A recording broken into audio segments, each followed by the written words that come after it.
Les enjeux du patrimoine, en partenariat avec l'Anacofi.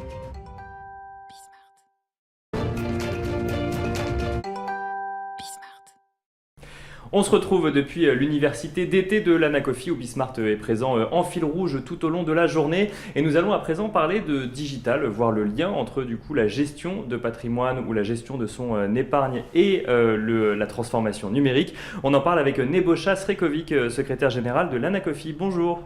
Bonjour. Alors, le secteur de l'épargne, de la gestion de patrimoine et donc du conseil financier n'échappe pas finalement à la vague numérique. Lui aussi doit se transformer avec les services en ligne, avec les applications ou tout simplement la technologie. Quels sont les grands enjeux auxquels fait face votre secteur aujourd'hui ?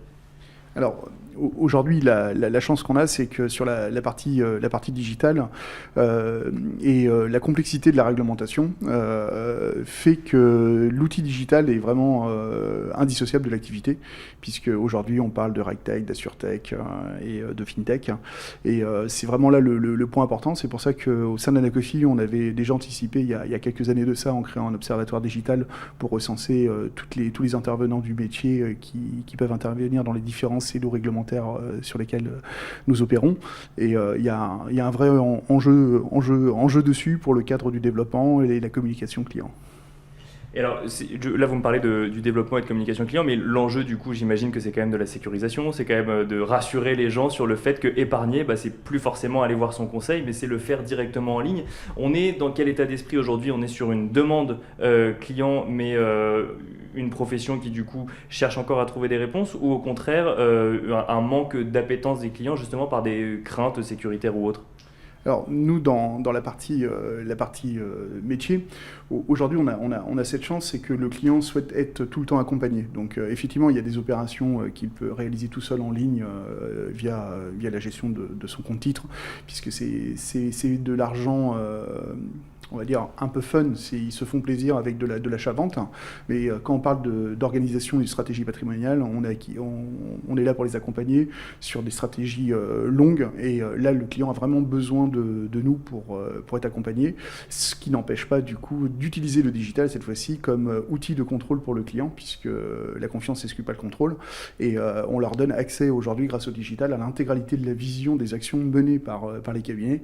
Et ça, c'est vraiment un point très fort.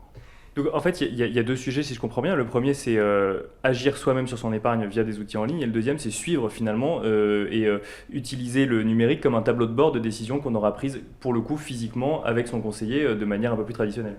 Exactement. Tout ce qu'ils peuvent faire tout seuls, ils le font tout seuls, mais c'est, comme je disais, c'est le côté fun pour qu'ils puissent s'amuser avec cette épargne en tant que telle. Donc c'est pas de l'épargne de précaution, c'est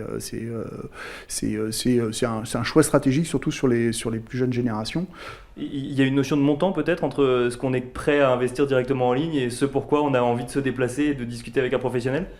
Oui, quand vous parlez d'épargne retraite, c'est l'argent pour votre retraite, donc vous voulez pas le perdre. Mais de l'autre côté, s'amuser avec des montants de 2 000, 5 000, 10 000, 50 000 jusqu'à 150 000 euros sur un PEA ou un compte titre, c'est plutôt même amusant pour le client. Mais sur tout ce qui est investissement moyen terme, long terme, là par contre, le conseil d'un expert est vraiment important. Voilà.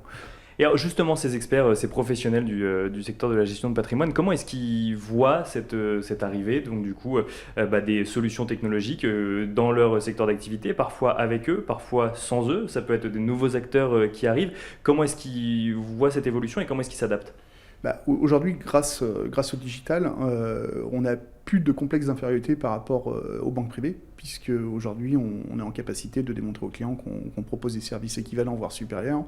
Et ça, c'est vraiment le point fort de la profession, puisque là, pour le coup, le client voit exactement ce qu'on fait pour lui, et pas seulement dans la réunion trimestrielle ou semestrielle qui était habituellement programmée. Donc on a un vrai suivi. On utilise aussi les réseaux. Les clients communiquent aujourd'hui même sur les réseaux sociaux en direct avec WhatsApp, WhatsApp, en plus du mail. On a vraiment cette proximité. Le digital a répondu à la problématique de l'isolement suite à la période Covid. Donc on a été très très présent grâce au digital auprès des clients. On était déjà présent par le téléphone, mais maintenant on est présent par l'échange d'écran. Et on a répondu aussi à la problématique de la RegTech. Voilà, donc toute la partie réglementaire, puisque aujourd'hui le digital nous simplifie énormément les démarches réglementaires, et si on est bien organisé. Donc plus de proximité, si j'ai bien compris, et plus de clarté également. Merci beaucoup. Juste une dernière.